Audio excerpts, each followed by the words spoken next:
Welcome, everyone. Thank you so much for joining us today. No, your calendars are not wrong. It is not Monday, even though it is GoalChat Live. We have a special pop-up edition talking about book writing. For those of you who don't know me, I'm Debra Eckerling, creator of the Deb Method for Goal Setting Simplified and author of Your Goal Guide and 52 Secrets for Goal Setting and Goal Getting. And every week I bring together 3 guests to dive into a special topic. So you might be watching us live, the replay, or you might be listening to us as the GoalChat podcast on the Marketing Podcast Network. No matter how you found us, we are glad you're here. And we're talking about one of my favorite topics, which is writing books, because don't we all have something to say? And sometimes we want to write about it. So hence, here we are. It's such a great panel today. We have Scott Huver, and Scott and I have known each other for, I think, like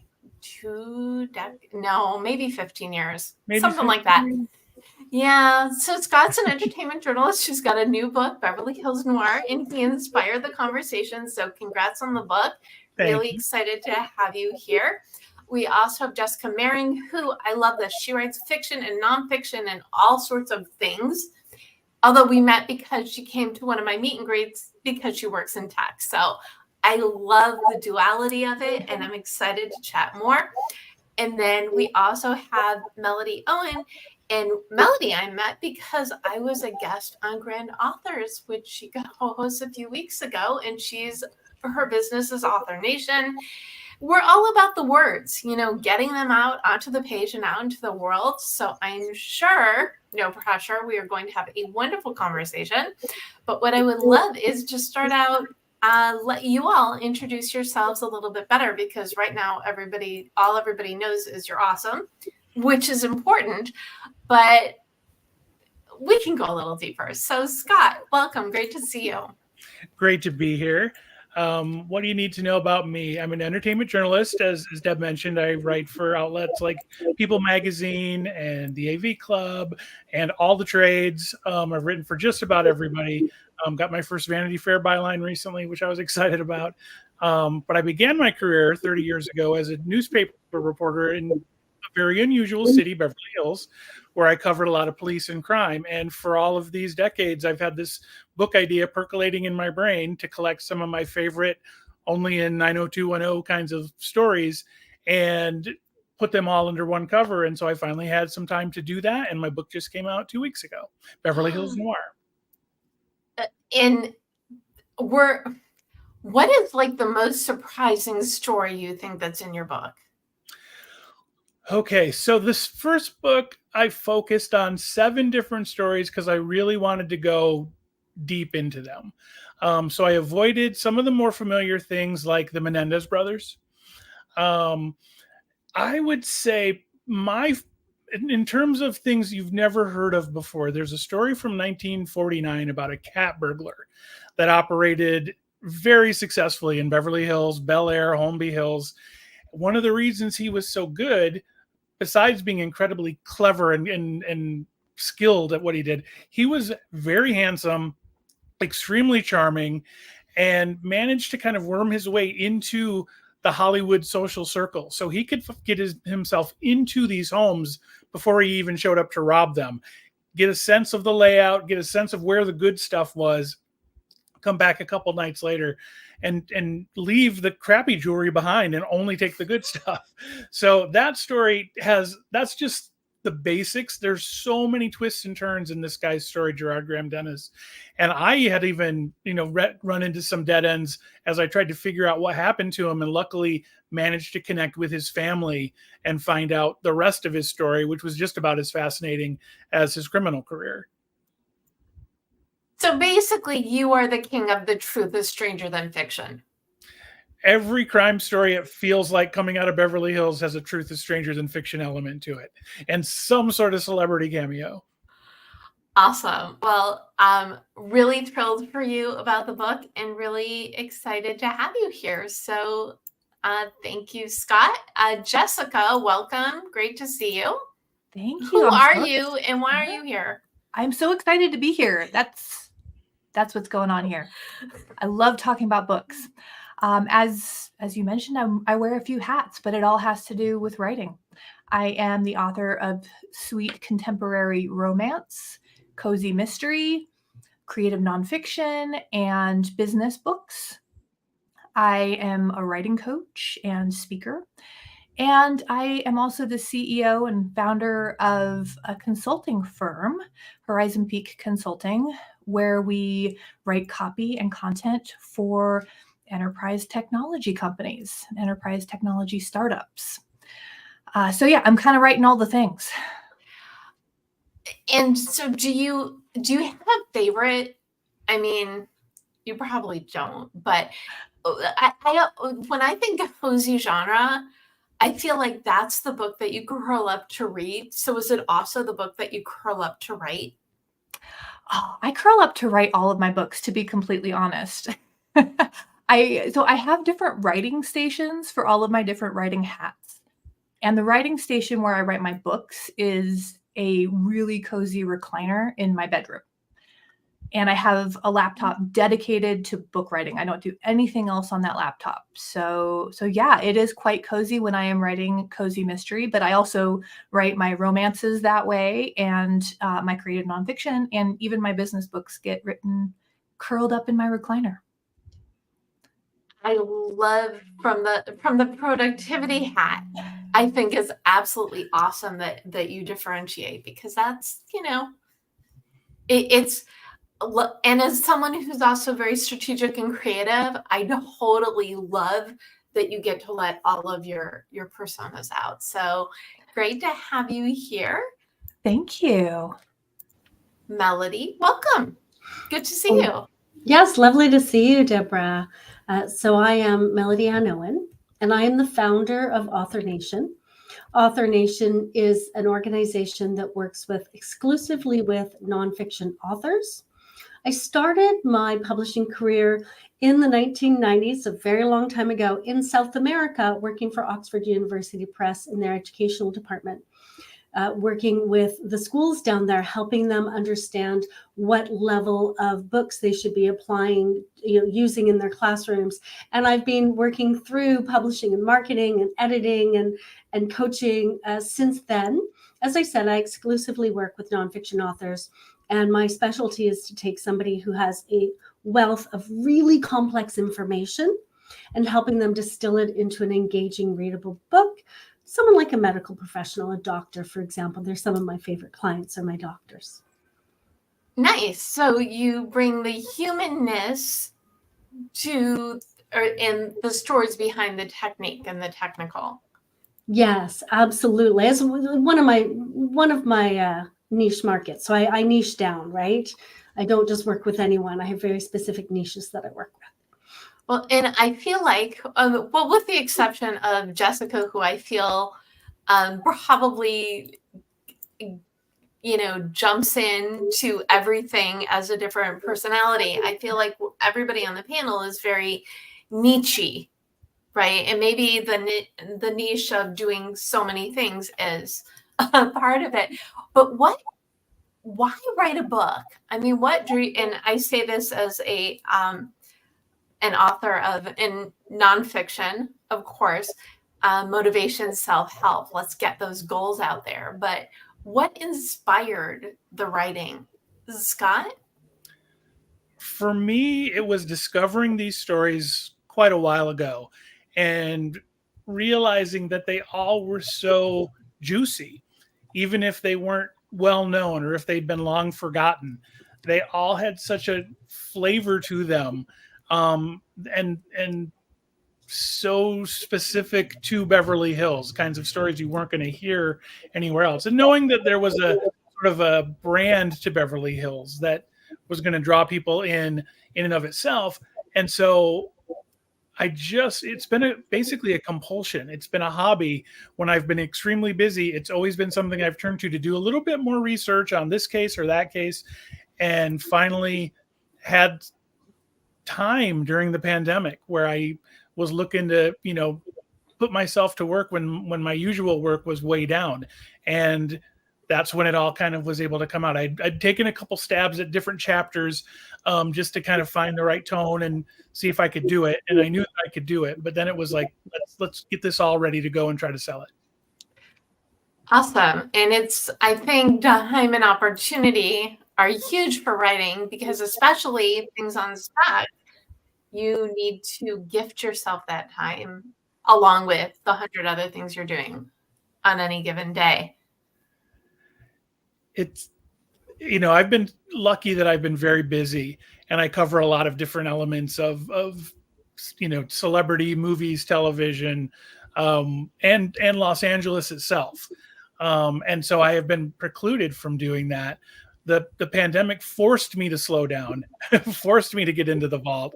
And then I was very fortunate too, in that my wife saw the potential for this and said, I'm going to have your back when you need to scale back from work to get this done. I've got you covered, and we're going to make sure that you're able to do this. So that helped. Having somebody in my corner like that helped a lot. I see a lot of nodding, particularly from Melody. Yeah, so writing, you don't think is a team sport, but getting the output out there definitely is. What about you, Melody? What inspired writing for you? So what inspired writing for me would be, my life story.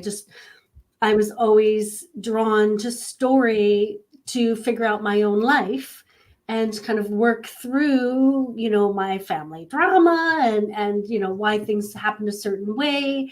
And that's really how I got into, I went to university and then came out into the world and started teaching at a university, and then worked down, South America for Oxford University Press. And so in some ways, it was about story, and in other ways, I kind of fell into it as well, right? Well, sometimes time, opportunity, right? Because you never know. I always thought I'd be a creative writer. And this is back when I lived in Chicago. I finished my first screenplay, and then I got my first freelance lead, like within a week of it. And the nonfiction always came easier to me. Every now and then I'll play with a creative story, but I also know my lane, right? As opposed to Jessica, who is in all of the lanes. So Jessica, what inspired writing for you? Scott used the word compulsion.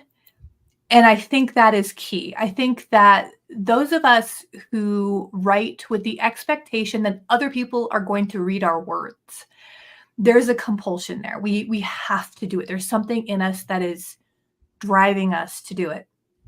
It's a skill that anybody can build, for sure.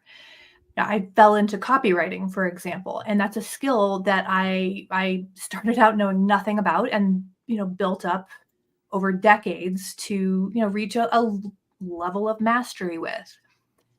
But underlying it all, especially with the book writing, there is a compulsion. And I found that after years of working with technology companies, especially where I'm writing copy for them all day, every day, I'm writing the emails and the articles and the ad copy and occasionally website copy as well, although that's a little out of my wheelhouse these days. By the end of the day, I had not scratched the writer's itch completely. I needed something a little more creative as well. And maybe not every writer is like this, but I need to strike a balance for me to feel like I am mentally, emotionally whole. I need to strike a balance with the more analytical and the more creative work that is writing.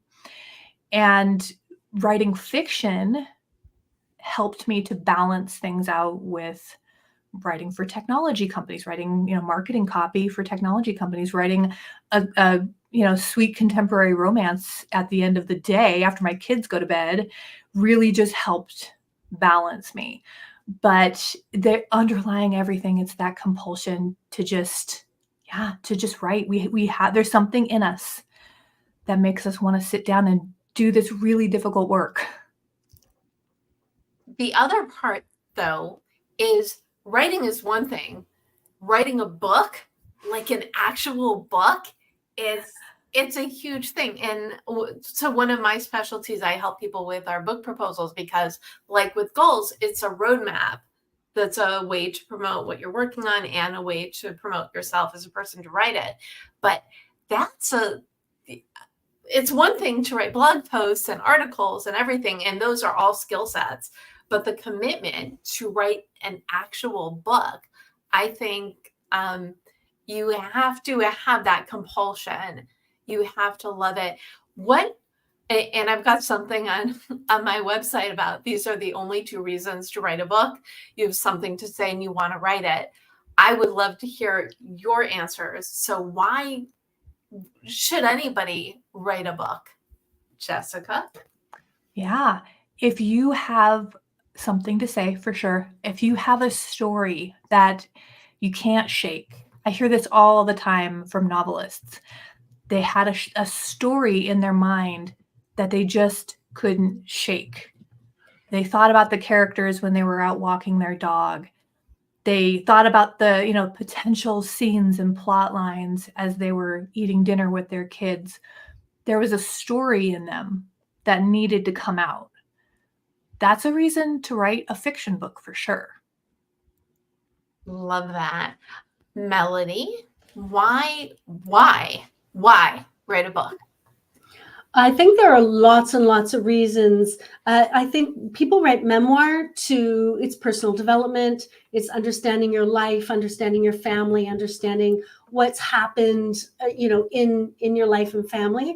I think that's a brilliant reason to write a book, whether you publish it or not. And that's something, sometimes people think, well, if I write a memoir, I have to publish it. No, it can be a personal project that can fulfill you to a very deep level when you've gone through your life and you've written it out and you've changed the narrative. So now you've made yourself the hero of your life, rather than all those messages that people have given you all your life. You should do this. You're shy. When you get to put yourself as the hero and rewrite the story, it's so empowering. It's personal development. It's an amazing thing, whether you publish it or not. I know we're talking about publishing books, but I just wanted to say that because I think it's really magical to be able to do that for yourself.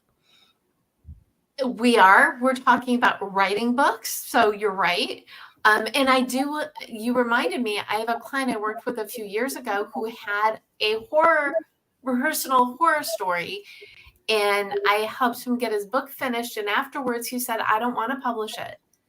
I've had a lot of therapy, and writing this book did more good for me than anything I had done prior to it. So I think that's a really important point, that sometimes it could be just for you or your family. Yeah, it's powerful. Definitely. So Scott, what about you? Why write a book? Part of it was to prove to myself that I could. I had written a book with a co-author many years ago, and I'd ghostwritten a couple books randomly. This one was my thing. It was stories that I was interested in. I was determined to show that it had commercial potential and that these stories would have a broad appeal. And I just also wanted to tell them. I couldn't stop researching them to find every little nugget that I could include because I found them so fascinating. And then on a kind of craft level for me, I write a certain kind of story as a journalist that I've done my 10,000 hours. I'm pretty good at it at this point. This was a way to break out of what I know. I wanted to find a way to tell these stories in the most engaging and entertaining way that I could, because so many of them are like little mini novellas.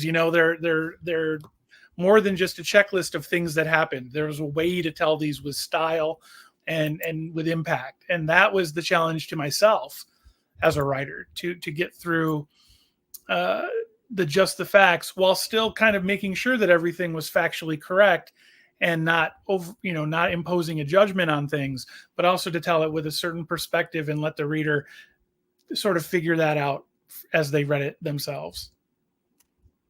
Why do you think people are so obsessed with true crime? Because this isn't new. It feels new because there's a lot of emphasis, only murders in the building, all the podcasts, whatever. But what is it? Why are people so obsessed with it? They always have been. Just my research alone, looking at how crime has been covered, these stories span a century. So I saw a lot of old newspapers, and I'm kind of a true crime person myself, not in the extreme, but I have certain niche areas that I get interested in. This has been a popular topic for, well over a century. I mean, go back to Shakespeare, even, like, there's a lot of murder and mayhem in that. So much based on real things. So I think there's a whole there, but for the grace of God go I, when you can relate to a story where you're like, that could have been me if I was in the wrong place at the wrong time, did the wrong thing. Or in the case of the stories I'm telling, which are in kind of a rarefied world with celebrities and stuff, there's almost you feel good about the fact that their lives are just as complicated and dangerous as yours. And there's a soothing element of that.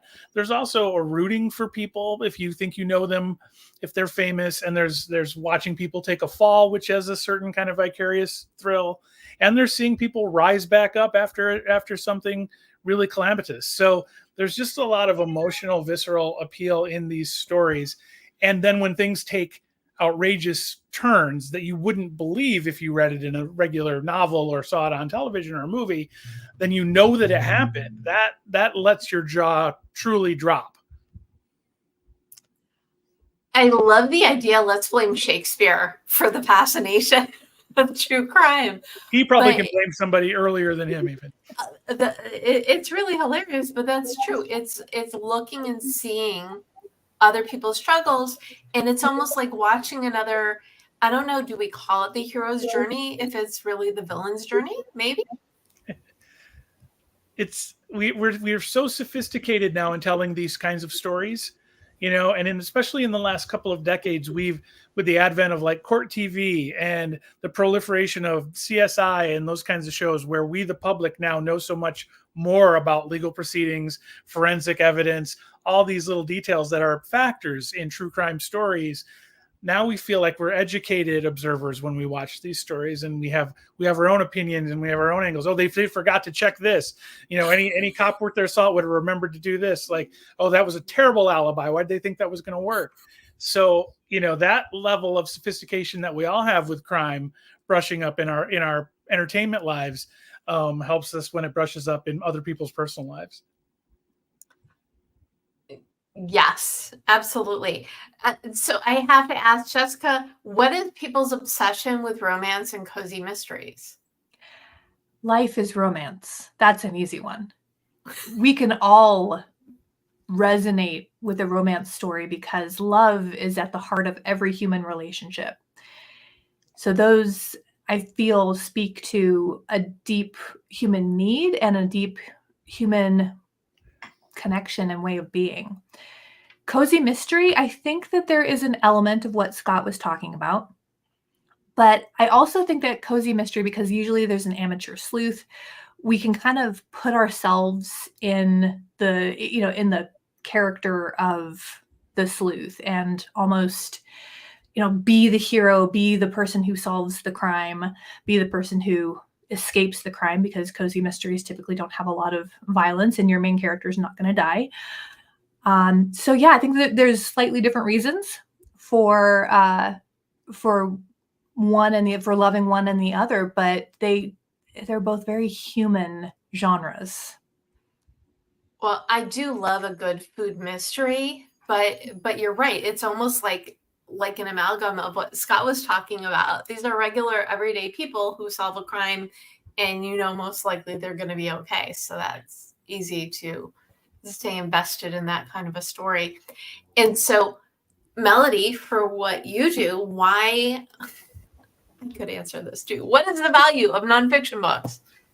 Absolutely. Let's look at a value for the author. This is, I think, what you're asking me. Yes.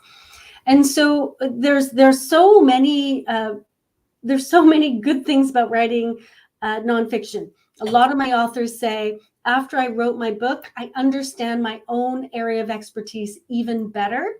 and I know how to explain it to people in terms they can understand. Before, it used to live in my head. And sometimes when I tried to explain it, I was using techno speak and things that didn't translate well. Forcing me to sit down and write it out has helped me understand it better and explain it better. So that's some of those personal development. So there are some personal development reasons to write a book about your area of expertise.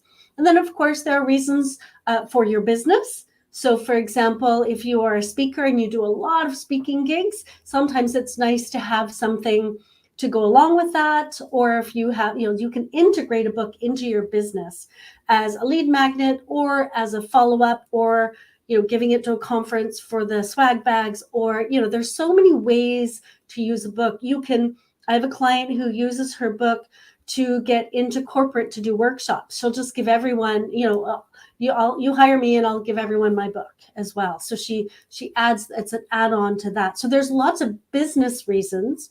And then there's to do it for the reader, right? There's, I have all this knowledge, and keeping it to myself in a way is selfish, because there are people out there who need this knowledge, who need this level of support. And I can put this down into a book that they can keep, they can reference later, they can read through, they can discuss it with their friends, they can use it as a point of personal development, as relationship building, or anything that they happen to be looking for. So I actually think there are lots of good reasons to write a nonfiction book. I love how your value add is for the author as well as for the audience. But is that not the reason we do anything, is to be of value? And maybe it's to inform, maybe it's to entertain, but all of these are forms of help, which apply to all books at all. And then the other part, and then we'll flip back to writing in a second, but it's not just writing the words, it's getting your work out there. So what have you found as an author to be the most effective way to promote your books? That is for a nonfiction book, that is really complex. I never say to an author, you should promote in this way. I say, who's your audience? Where do they live? Where do they hang out? What are their needs? What are their desires? We really need to understand the audience. And then we really need to understand the author's goal as well. So if we understand the audience's goal and we understand the author's goal, we can put those together to find the right mixture of promotion for that particular book. So, for example, some authors, winning awards is really helpful to them. Other authors, they've won awards and they're like, that didn't help me at all. And so it's really based on what is going to work for you. And so we sit down and we hash that out. We actually do that before my authors write the book. They actually know where they're going before they start writing the book. Because if we don't understand that, we may be writing we just may not write exactly the right content for what we are looking for and what our readers are looking for. Yes, well, you do need to, with any journey, what is the goal? What about you, Scott? Because I noticed that your book just came out and you're just everywhere. So what have you found to be the most effective way to share the message of your book? Well, in my case, I'm well positioned with big media outlets. I've been in, the entertainment industry, covering it for almost a quarter century now. I've worked with a lot of people, so I know the landscape when it comes to getting things directly to national, international outlets. And I have a lot of contacts who know me, who've worked with me, who've liked me, but I also have enough of a reputation that if I'm working with something like, say, the Daily Mail, they took me seriously when I approached them. So I've had a lot of success sort of getting the attention, thanks to the location of my book and the celebrities that appear in it, getting that attention bolstered by my background. What's fun now is kind of shifting and doing what Melody says, and now trying to shift more to a direct audience, the people who love true crime. And that's kind of a work in progress. I'm kind of tearing down from like this big national platform. Now I'm kind of like focusing on Los Angeles because it is a local history book in many ways too. And then I'll be broadening out to more of the true crime lovers. I've had outreach from podcasts and such that are devoted to true crime, but that's not where I usually live. So I'm looking forward to kind of figuring out that landscape in the next like week or so as I kind of try to build a broader tent for the promotion of the book. It's been a really interesting journey. My wife happens to be a publicist, and I thought I was going to have her, right beside me, but her work had got really intense just as the book was coming out. So I've kind of been making this up as I go along. But luckily, thanks to the book proposal, I had thought it out, at least in general, how I'd go about things. And so far the plan is working. Okay. Well, and something I'm sure you can also relate to, which I have, is being on the other side of the questions is really a mind shift. It's so freaking weird to be the one being interrogated, because that's what I do. And offering up bits and pieces of my life, which I do kind of do in interview situations to kind of like find a common ground with people. If I can share something of my own experience that matches theirs or opens them up to talk about theirs, but yeah, and then to just be center stage is not my normal. And so it's definitely a shift. I'm told I'm handling it okay, but maybe it'll all go to my head. Maybe I'll freak out and just want to live in a cabin in the Upper Peninsula of Michigan. I don't know. But so far, it's an odd experience, but it's not like overwhelming. Well, just as your friend who's been watching all the things that you're doing, it's kind of fun to watch. And our careers are night and day. This has been your gig. Writing has been something I do in addition to communications and workshops and the goals stuff. So going from only asking questions to only answering questions, I mean, it's bizarre for me. So it must be just completely mind blowing for you. The good thing is because my brain is attuned to asking questions, nobody's surprised me. Nobody's surprised me with a question yet, like something truly out of the blue. A challenge. Yeah. Well, we still have a little time left. Yes, No, it is. And I love the idea of using that to your advantage and knowing the landscape, which I think is pretty much applicable to anyone in any career. To take the inventory, what do you know, and how can you use that to promote yourself, uplift, and of course, the marketing plan and the book proposal, that's a key selling point. And when you have it, you've got a roadmap for that as well.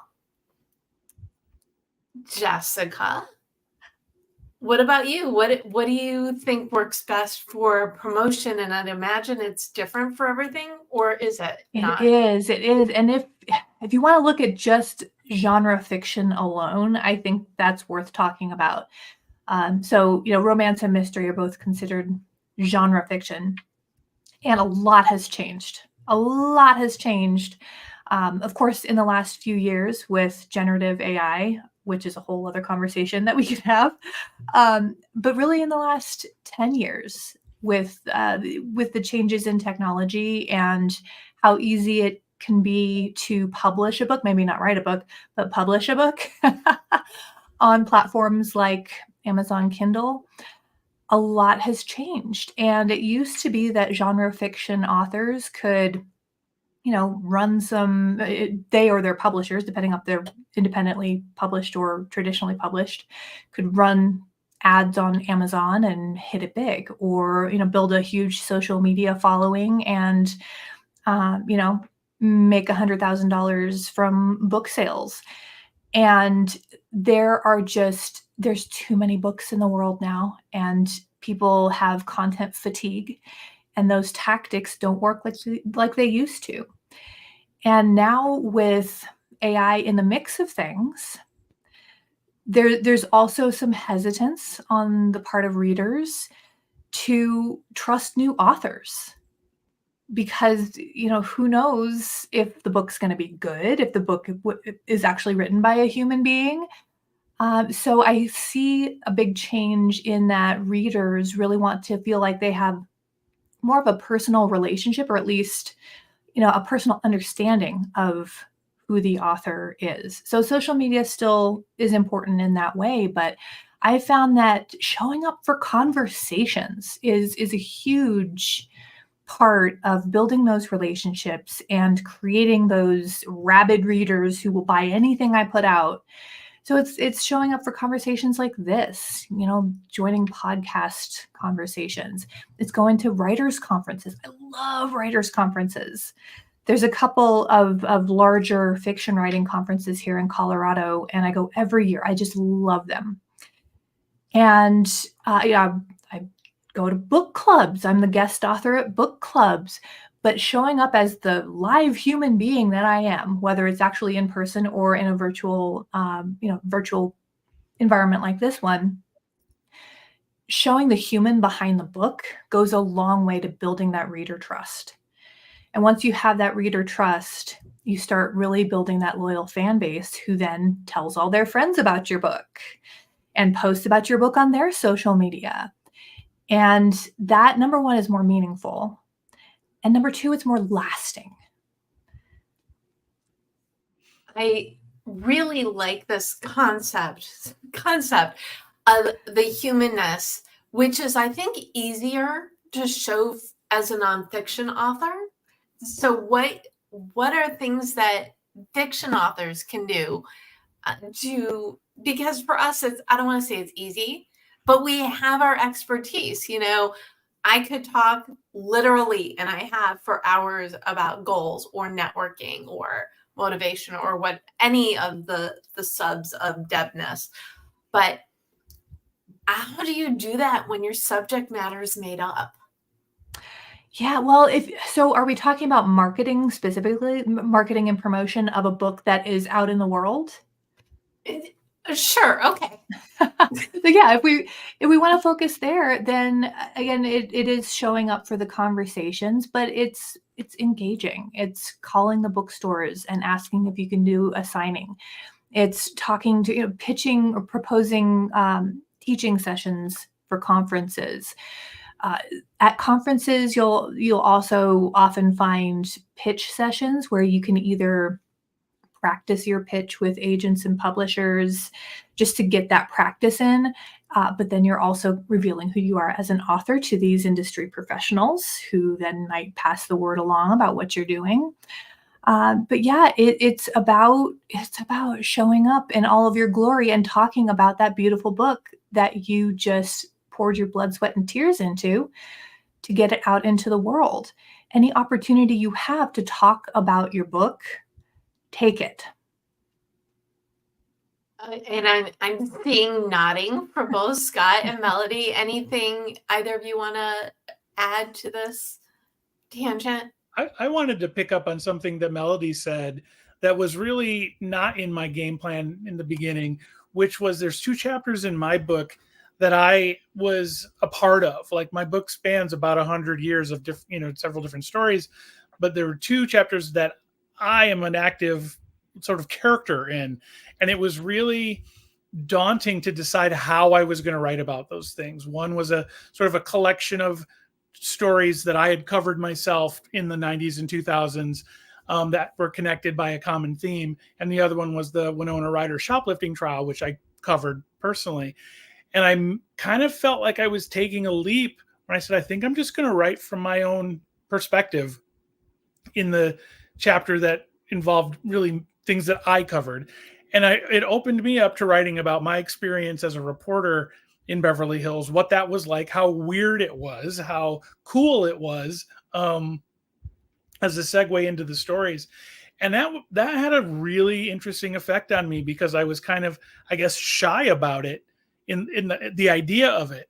But the doing of it felt so good and invested, I think, me in the pages in a way that the readers who'd read the stories that were in the past that I wasn't in the room for, to then see these things that I was in the room for, makes that connection even stronger when I'm writing me, as opposed to, something from the history books. And so that was a really unexpected thing that came out of it, and I hope creates a stronger bond with the reader and me as an author. Yeah, that makes perfect sense, Scott. I'd like to just touch on something Jessica was saying about conversations, and a lot of authors say, well, where am I having these conversations? And what I want to say is you can start a conversation every day. You can reach out to someone every day through email, through social media, in person, at a coffee shop. You can reach out to one person every day. It takes 5 minutes. And you can reach out to one person who knows a whole lot of other people as well. So, if you go into a bookstore, or you go into a store and there are books, and you're like, oh, I wonder how, go up to the person and say, how do books get in here? And now you've talked to one person about getting your books in a store. And that store might have 20 people, 50 people, 100 people coming through a day. Now that one person you spoke to for 5 minutes went through that process, got your books in the store. Now other people are coming. So think about, if you spoke to one person every day, that's 365 people a year. Some of them will be able to tell others. And I talk about the 3 R's. You want people to read your book, you want people to review your book, and you want people to recommend your book. And so if you're talking to one person, maybe you know someone who read the book. Call them up, email them, say, hey, you know what? Would you drop a review? I know you read it. I'd really love a review. Now, you spent 5 minutes talking to one person. You have one more review. You're building up social cred, and people will see that and you'll buy the book. So where do you start conversations? Because Jessica is so on point. And where do you start them? Anywhere you want, one conversation a day. You'd be surprised the snowball effect of one person a day. You're so right. And I have to say, I need a sticky note on my monitor to remind me to ask people for reviews. And I think a lot of authors are like this, where if somebody tells me, oh, I read your book. I read Firewall. I loved it. And I'm like, oh, I'm so glad you loved it. I'm so glad that it was a good book for you. And I'm just so flattered in the moment. I don't think to ask them, hey, can you just pop on Amazon and leave a review for me? The conversation's already happening. Yeah. And in that moment, I'm so flattered and happy that my book made somebody smile. I don't think to ask for that very tiny little favor that most people are happy to give you. Exactly. And you can also say, do you know anyone else who would enjoy this book? Yeah, that's a good one too. You're getting a recommendation. I really, when I spoke for Grand Authors, it was networking goals for writers. So I am so with you on a person a day, or even like 7 people a week. And then once you get through your 7, you can take the rest of the week off. So however you want to do the math. But there is such a power in having conversations. My book that's coming out in January, 52 Secrets for Goal Setting and Goal Getting, is 52 secrets, but I interviewed 60 achievers on their best tips. They're all people either I met or they were recommendations from other people who were in the book, because I would always end each interview with, okay, who else do you know who's our people, who has something to say? And usually I would get, interview so-and-so because I want to know what their tip is. So a conversation can lead to anything. And as I say constantly, you can't reach your goals on your own. You need your people. And this is my favorite way to do it, is bringing people who haven't met together for a conversation. And that's how it starts, with the question, with the outreach, with the let's see what happens. The other point, and I love the 3 R's, isn't it so much easier to promote someone else than it is yourself? We're getting nods for those listening to the audio only. So how do you change that mindset where it's okay to toot your horn? Which it is. It's just a different sort of conversation with yourself. So you've written this book, and you've written it because there are people out there who want to read it, but you don't know who they are. So if you don't go out and talk about yourself and ask people to recommend you and leave you a review and ask them if they know someone and tell all the people about your awesome book that you wrote for them, how are they going to find you? I'm a reader. I want to find you. I want to find your book. But if you're not talking about yourself, I won't hear you. I won't see you. I won't find you. I won't read your book. I won't review it. I won't recommend it. So if you want this virtuous snowball, this virtuous cycle, you have to start it by talking about yourself, because we are looking for you. Remember that. Very well put. Did you have something to add, Scott? For me, I have this sort of, I don't know, because I have a high concept place and high concept stories and celebrities, I can deflect from me a little bit because that's the sizzle to it all. But in terms of my own personal network, I have been beating this drum, Deb, as you know, like for as long as I could and as loud as I could. And I'm still somewhat embarrassed to do it, but it's a necessity. And I'm also so flattered and grateful of the support that I've gotten from my community, and that community now seems to be getting a little bit bigger because of the book. It's things that may sometimes go against your nature, but it's effective, and the rewards are amazing. Like the power of my personal network. There would be no book. It would never have happened if it wasn't for asking somebody a simple question that then snowballed into, here's my book. And you are here because of one of your posts that said, my book's coming out. Send me your recommendations of shows I need to be on. And I said, great, Scott. Perfect opportunity to get you over on GoalChat. So yes, you are doing people a favor by letting them know you exist because they want to read you, but also your community wants to support you. Jessica, did you have something to add to that? I do. I have to say, I thought it was really interesting. So I'm a woman in tech. I have been in the tech industry, specifically in tech marketing, for almost 25 years.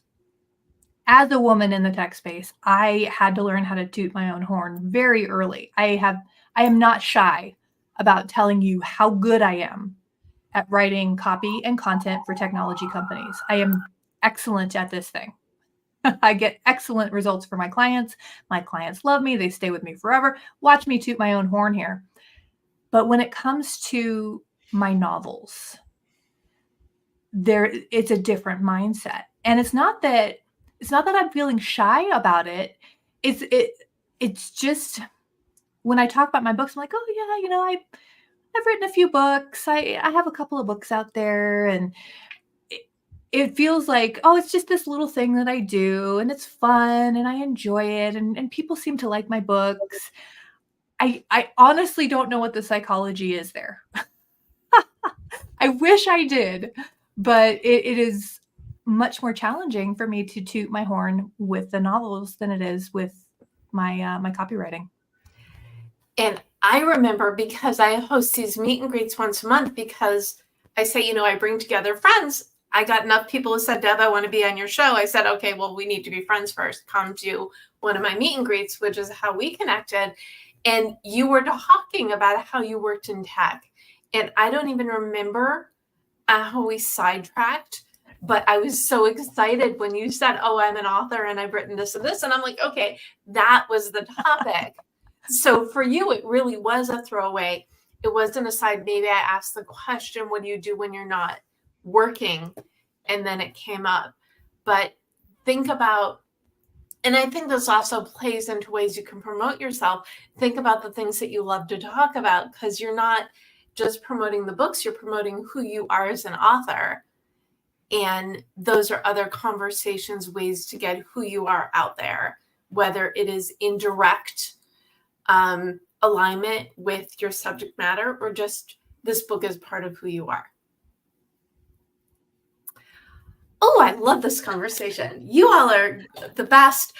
I would love for each of you to gift a goal to the audience. So what is something that they could do today, tomorrow, immediately?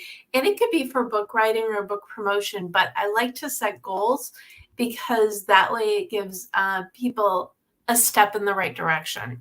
So Scott, what goal would you like to gift? I think because just the very writing of a book is such a monumental and daunting task in many people's minds, I would say once you've kind of crystallized your idea, the goal would be make a list of the people in your network that can help you accomplish it, whether it's by asking them one simple question or tapping their expertise on something you're writing about.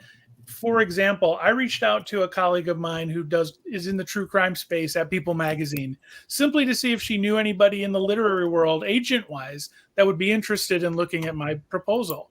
As it happened, she was in the thick of her own book, and she says, "You need to talk to my agent." And that immediately got me an agent, and then shortly after that, got me the book deal. And it was just me sending out an email to somebody that I knew-ish, to just ask a simple question. And those kind of networking things continue to pay off. You mentioned, our connection. It's been happening now on a near daily basis where somebody I know has heard something or has a question for me, or I have a question for them, that snowballs into the next level of what I'm working on at any given moment for this book. So make a list of your network, get a clear idea of where you might get just a little bit of help or a lot of help, and that'll send you on your way more than you'll ever imagine. That is really a good goal, because you also need these things when you write the book proposal too. It's, I know all these people who could support them, or I know these 3 people would be perfect to write the foreword or the afterword for the book. And gifting yourself the time to list out your resources, I think, is spot on and a really important goal. So thank you.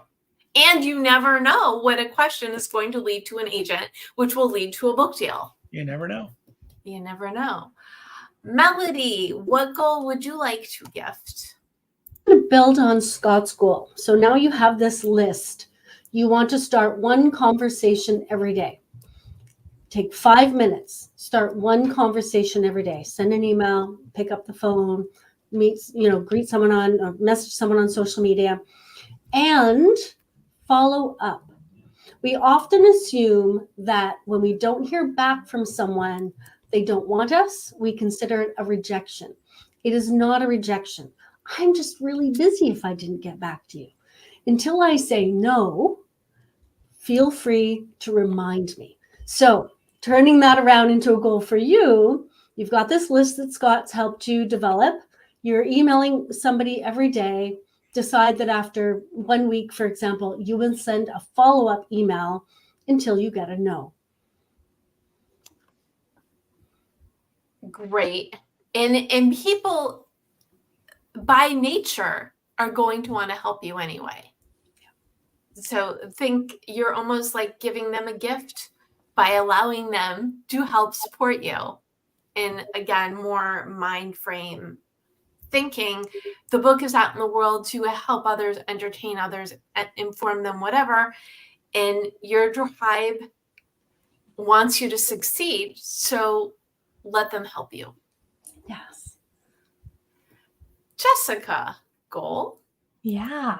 I think when it comes to writing a book, which is a monumental undertaking, the best advice is to commit to writing something small every day, because life has seasons. We are going to have seasons where we can crank out 2,000 words in, one session and feel like we are book writing rock stars.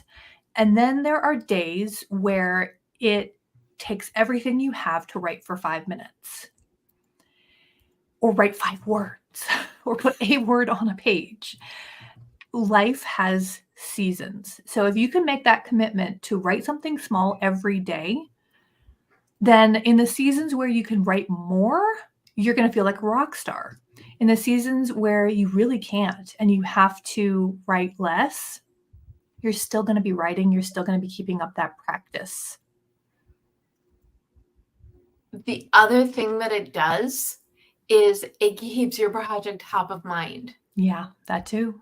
And I often say you can think about your project every day, but if all you're doing is thinking, is cheating.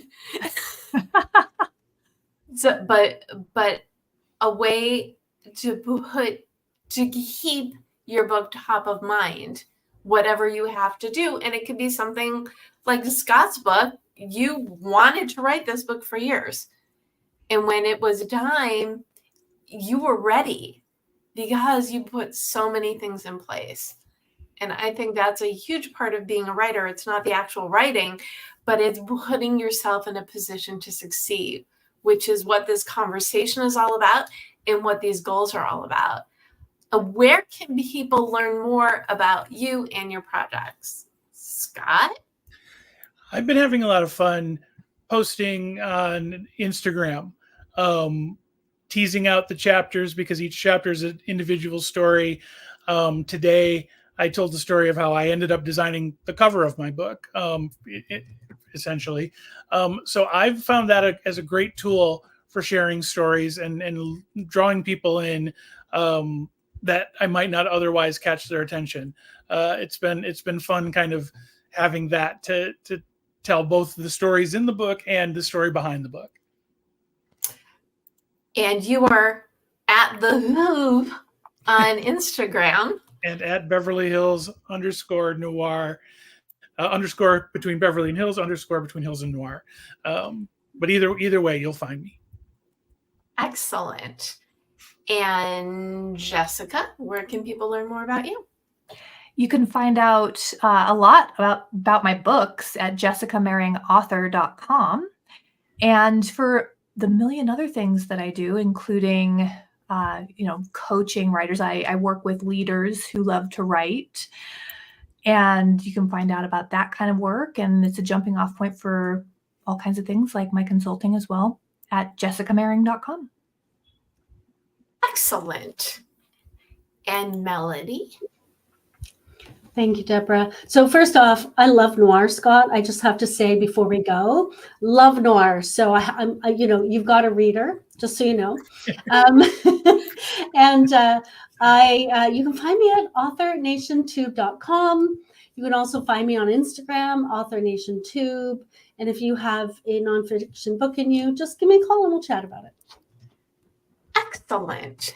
And if you go to thedebmethod.com/blog, you can get the recap with the links. And I usually put everybody's LinkedIn as well as their website. So again, debmethod.com/blog. I am at the Deb Method everywhere. And if you need some help with a book proposal, you can go to thedebmethod.com/bookswithdeb. And I am live every Monday at 4 p.m. Pacific, with the exception of today when it is Thursday at 4 p.m. Pacific. And you can subscribe to the Deb Method on YouTube and GoalChat on your favorite podcast platform. Yeah, I think we're about it. Okay, what final thought, friends, do you want to leave people with? We'll go backwardsy. Melody, final thought? If you have a book in you, don't let it sit. That's good advice. What about you, Jessica? Wow, one final statement. I didn't come prepared for this. I would have to say, I have faith. You're a writer. Because we are talking about writing books, and I know that perfectionism can really get in the way of a lot of people's desire to write a book, whether it's fiction or nonfiction. I just want to put it out there that there is nothing wrong with perfectionism. You can work with your perfectionism. It is a beautiful thing to want to produce something of high quality, but you do have to write the thing. So if your perfectionism is getting in the way of writing the thing, that's where you need to put a little effort into working more with your perfectionism. So perfectionists out there who want to write books, do You it. can't- We love your books because they are high quality. But yeah, just sit down and write a little every day. Don't let the perfectionism get in the way of a good story, because you cannot edit nothing. It is very true. Scott, final thought? Find the yes. If you believe in what you're doing, if you're passionate about it, inevitably people are going to say, that's not going to work. That's not for us. This approach is wrong. This isn't commercial. If you believe in it, find the yes. People told me no to my face many times about this concept, and I believed in it. And maybe it was I had to wait till the timing was right culturally. I don't know, but I believed in it, and I refused to hear no. Find the yes. It's such good advice, because everybody's going to have an opinion on what you're doing, and it likely has nothing to do with you. So if you remember that